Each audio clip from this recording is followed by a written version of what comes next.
ദൈവത്തിന് സ്തുതി. പ്രഭാത കിരണത്തിലേക്ക് സ്നേഹവന്ദനം. ഭാഗം 1671. ഇന്ന് ജൂലൈ മാസം 28-ാം തീയതി. ഈ ആണ്ടിലെ 210-ാമത്തെ ദിവസത്തിലെത്തി. വീണ്ടും ഒരു ഞായർ ദിനമാണ്. പ്രശംസിക്കപ്പെടുന്ന അവസരങ്ങളിൽ ആവശ്യത്തിനും അനാവശ്യത്തിനുമൊക്കെ പുകഴ്ത്തി പറയുന്ന അവസരങ്ങളിൽ അതിനെയെല്ലാം ഒരു സമചിത്തതയോടുകൂടി എങ്ങനെയാണ് കേൾക്കുകയും ഉൾക്കൊള്ളുകയും കൈകാര്യം ചെയ്യുകയും ഒടുവിൽ ഒന്ന് മറികടക്കുകയും ചെയ്യുക. മനുഷ്യൻ വീണുപോകുന്നത് ഇവിടെയൊക്കെ തന്നെയാണ്. യേശു വലിയൊരു മാതൃക തന്നിട്ടുണ്ട്. ഇങ്ങനെ വലിയ വലിയ പ്രശംസകളൊക്കെ കേട്ട നേരങ്ങളിൽ അതെ, ജനക്കൂട്ടത്തിന്റെ വലിയ ഓശാന വിളികളിലൊന്നും അധികം പെട്ടുപോയിട്ടില്ല. അതൊരു കെണിയാണെന്ന് മറികടക്കാൻ പറ്റാത്ത വിധത്തിൽ അവനവനെ അതിനകത്ത് കുരുക്കിയിടുമെന്നും അതൊരു വല്ലാത്ത ഒരു ദുരന്തമാണെന്നുമൊക്കെ മനസ്സിലാക്കാനായിട്ട് നമ്മളൊന്ന് ശ്രമിച്ചാൽ മതി. അനേകായിരങ്ങൾ യേശുവിന്റെ പ്രസംഗം കേൾക്കുന്നതിന്, രോഗസൗഖ്യം നേടുന്നതിന് വന്നുകൊണ്ടേയിരുന്നു. വലിയ ജനസമ്മതിയുടെ കാലമാണ് യേശുവിനത്.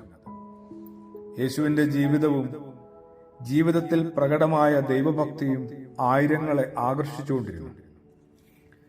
പ്രചരണങ്ങളോ പ്രലോഭനങ്ങളോ സമ്മർദ്ദങ്ങളോ ഒന്നും കൂടാതെ വലിയ ജനക്കൂട്ടം തന്നിലേക്ക് എത്തിപ്പെട്ടു എന്നുള്ളതാണ്. പ്രചരണങ്ങളെയും പ്രലോഭനങ്ങളുമല്ല, ശരിക്കും വിലയിരുത്തപ്പെടേണ്ടത് പ്രവർത്തനങ്ങളും പ്രതിഭയുമൊക്കെയാണ്. അതാണ് ശരിക്കും വിലയിരുത്തപ്പെടേണ്ടതും ആകർഷിക്കപ്പെടേണ്ടതും. ജനങ്ങള് യേശുവിനെ പ്രശംസിച്ചു. പ്രശംസയ്ക്ക് വേണ്ടി ഒന്നും പ്രവർത്തിച്ചിട്ടില്ല. പ്രശംസ ആർജിക്കുകയാണ്, നേടുകയാണ്. പ്രശംസ ലഭിക്കുന്നതിന് വേണ്ടി എന്തും ചെയ്യാൻ മടിക്കാത്ത മനുഷ്യരുള്ള കാലമാണിത്. മറ്റുള്ളവർ പ്രശംസിക്കപ്പെടണമെന്ന് ആവശ്യപ്പെടുകയല്ല, പിന്നെ പ്രശംസനീയമായ ഒരു ജീവിതം നയിക്കുകയാണ് പ്രധാനപ്പെട്ട കാര്യം. അതിന് നമുക്ക് താല്പര്യമില്ല. അതിത്തിരി മെനക്കേട് ആവശ്യമുള്ള കാര്യമാണ്. മറിച്ച് നമ്മളിങ്ങനെ വല്ലാതെ സൂത്ര വഴികളിലൂടെ പലതും നേടിയെടുക്കുക. അതുതന്നെയാണ് ഏറെ പ്രശസ്തരാകുന്ന ആ ഒരു വൈകാരിക സന്തോഷ അനുഭവങ്ങളിലേക്ക് എല്ലാവരും ഓടിക്കൂടും. യേശു ഇങ്ങനെ വിജനദേശത്തേക്ക് സ്വയം മാറിപ്പോയതും തനിച്ചിരുന്ന് പ്രാർത്ഥിച്ചതുമൊക്കെ ഈ അവനവൻ കടമ്പെ ശരിക്കും മറികടക്കാൻ വേണ്ടിയാണ്.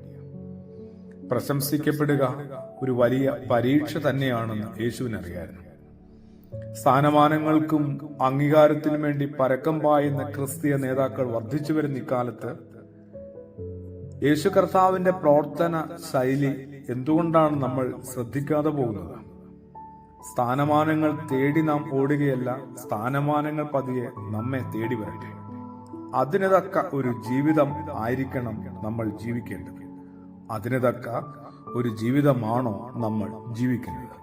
ആമേൻ.